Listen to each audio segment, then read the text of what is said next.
Hello, I'm here to tell you about my new favorite book. It's the book I read this last week.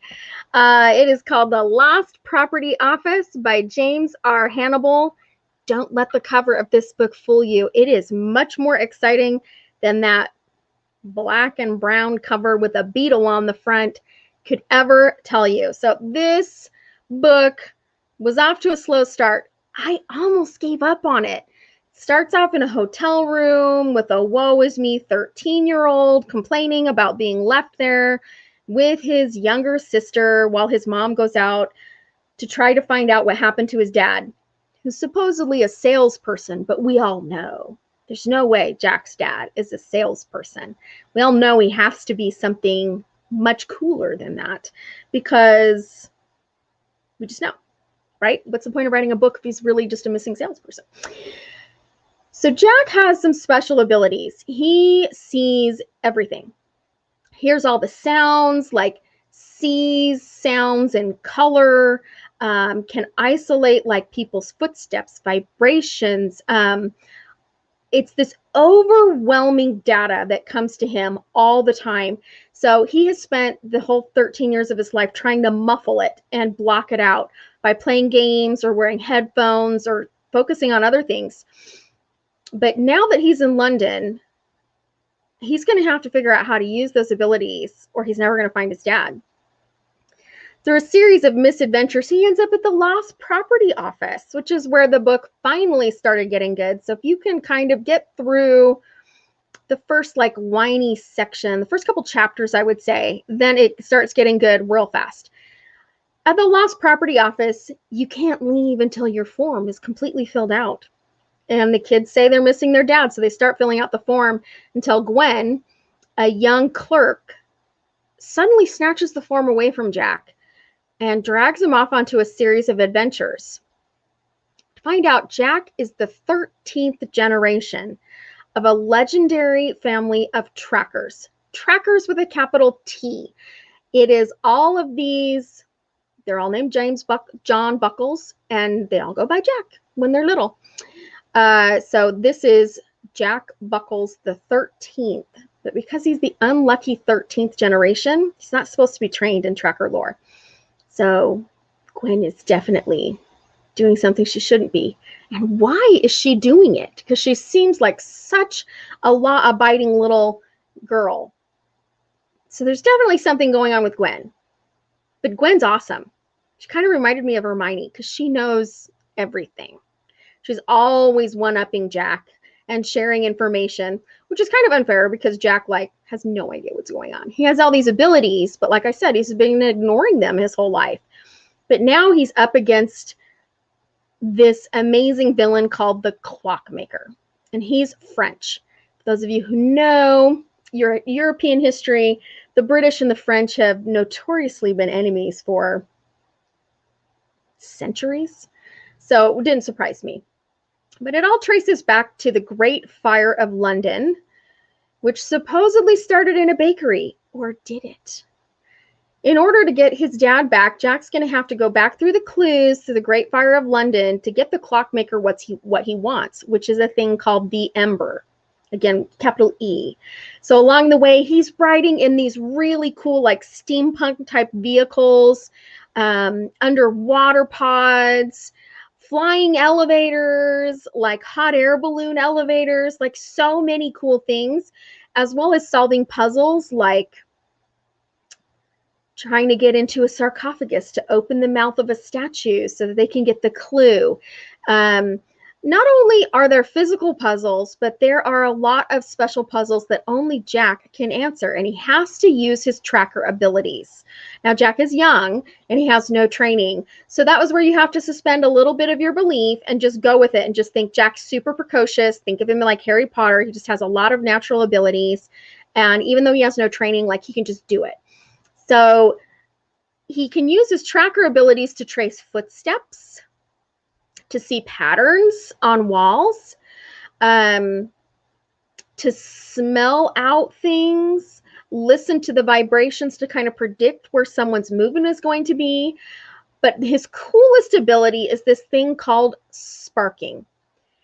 if Jack holds on to something metallic, made of metal, an iron bar, a metal door, a turnstile in the subway, he can see memories.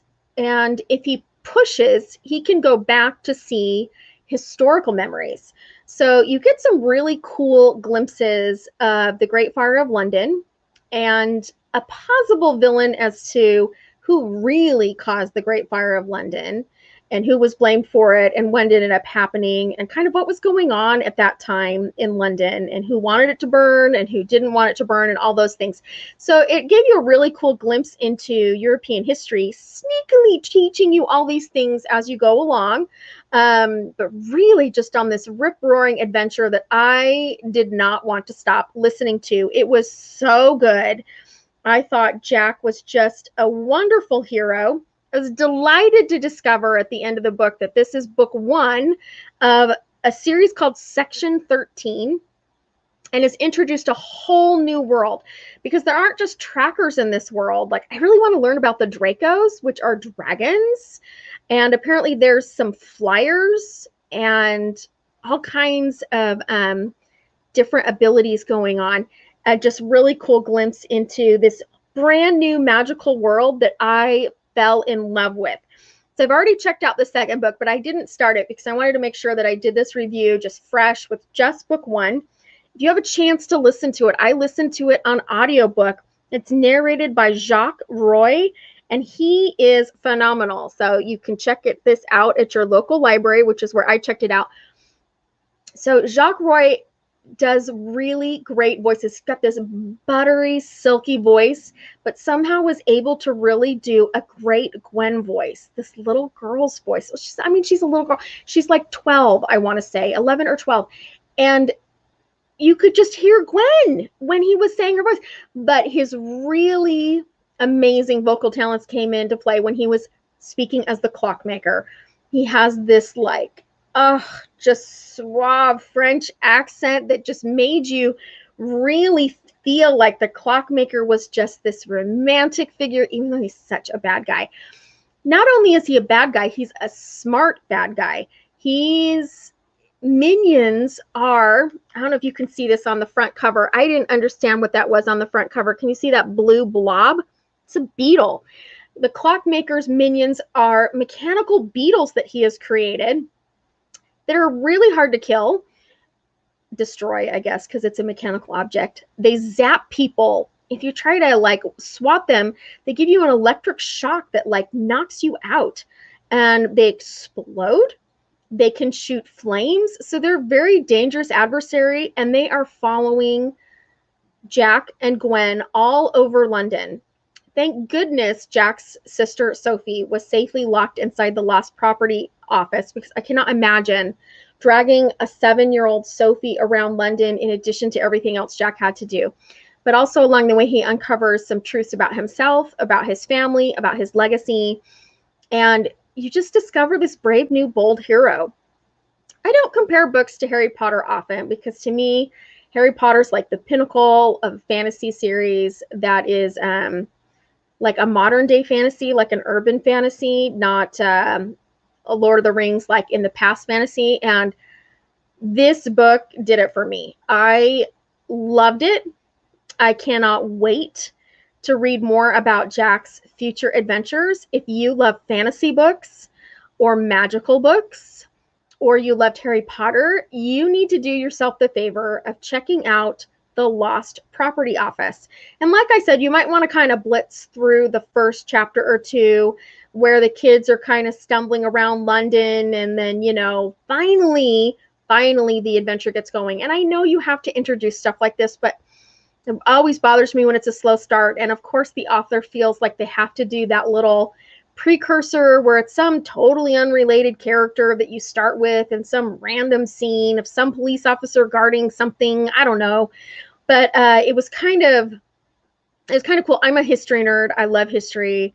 It's a history major. So learning about the Great Fire of London was so fun. But like I said, I can't wait to hear more about the dragons, about Trekker lore and headquarters. Like, I'm hoping that the next book Maybe Jack gets a chance to compete in some of those tracker competitions that they were alluding to in this book, kind of like, in Harry Potter, where they were competing for the cup.